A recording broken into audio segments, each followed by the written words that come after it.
Hi, I'm Albina Nahar, and this is Queenie Nahar, and I just wanted to take this time and opportunity to tell you that I have written my first book, and it's called Seduced by the Saucermen, and here it is, and it's available on Amazon, so please go ahead and check it out. Seduced by the Saucermen is actually a follow-up to the movie Sweet Prudence and the Erotic Adventure of Bigfoot. However, if you haven't watched the movie, you can just pick this book up and continue right along with the story. It has the same characters, but you don't need to watch the movie in order to get the story of the book. So I was born in Bangladesh, and then after Bangladesh, we moved to India. Me and my family, me, my mom and dad, we went to Bangalore, and my mom thought that it would be a great idea for her to teach me Hindi because we thought we were going to stay in India. So that's where I learned how to speak and write Hindi.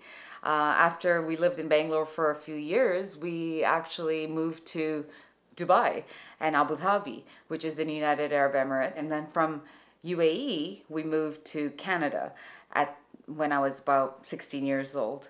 So I've been here since. I travel back and forth a lot.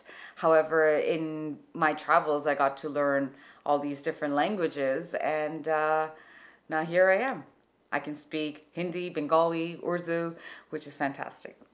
When it comes to these cultural backgrounds and stuff that I've been through, I've noticed that, people don't like to talk about sex as much, and they're very, scared about it. So I thought, hey, I'll take this on and give the readers what they really want and give it to them in a nice, classy, taboo-ish way.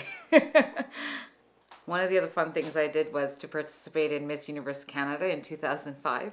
That was amazing. I actually ended up winning People's Choice Award, which was, yay, the people love me.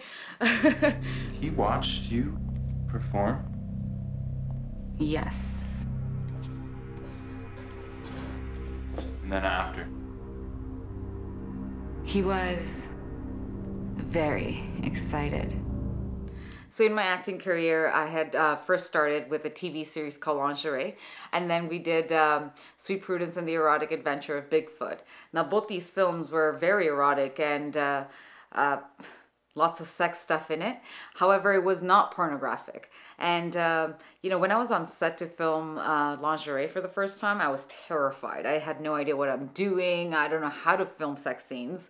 But once I got into the mix of things and started getting the whole genre and then how to film this was fun stuff. This was all fantasizing. I really enjoyed working on these films because, once again, it's not pornography. It's actually erotic in the sense that it gives you that imagination and that freedom to fantasize when you need.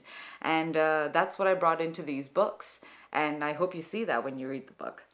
So I finished up my degree in psychology, and I found that men and women are very intriguing, and they're very separate entities because, men, they're hardwired for like the hardcore porn stuff.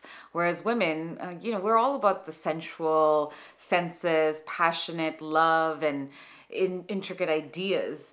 To me, at least, I find that an idea that I haven't explored or done is more intriguing sexually than in any other way. So for a woman, certain words off a page can basically ignite her senses and just take her on a journey that is so passionate, so wonderful. And that's all we really need is someone to unleash our mind. We're very mental creatures in the sense of like, we like passion, we like to think about it, we like to think about the details. And once you give that to a woman, there's nothing called a fake orgasm.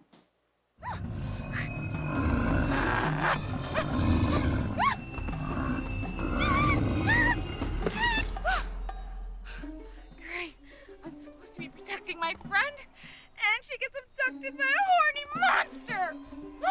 When the movie was finished, it was actually screened at the Cine King Film Festival in New York, and it won the Best Feature Film Award, which was amazing.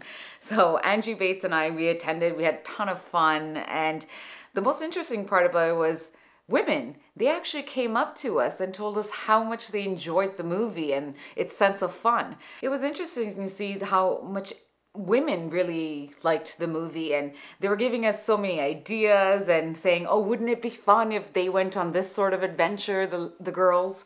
So that actually helped a lot for me because the ideas they gave us, I ran with it.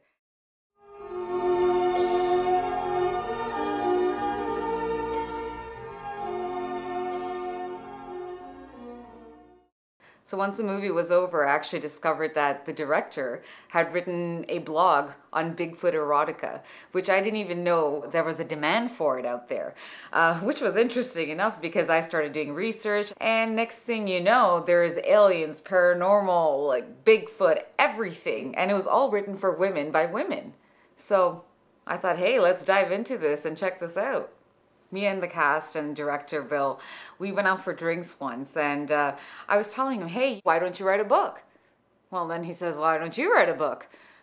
Probably because he's extremely busy. I thought, hey, you know, I do know these two characters very well, and it would be fun to actually write about it. So, you know, I came up with a storyline, I ran it by him and got his thoughts on it, and he really liked it. But one thing he said that he thinks retro aliens from a 1950s movie would be perfect for the book. I love the storyline, and it was really easy for me to write on these two characters, especially because Angie, or Sweet Prudence as I would like to call her for the book, she comes right off the page for me, and it's so easy to give her a voice, her distinct voice.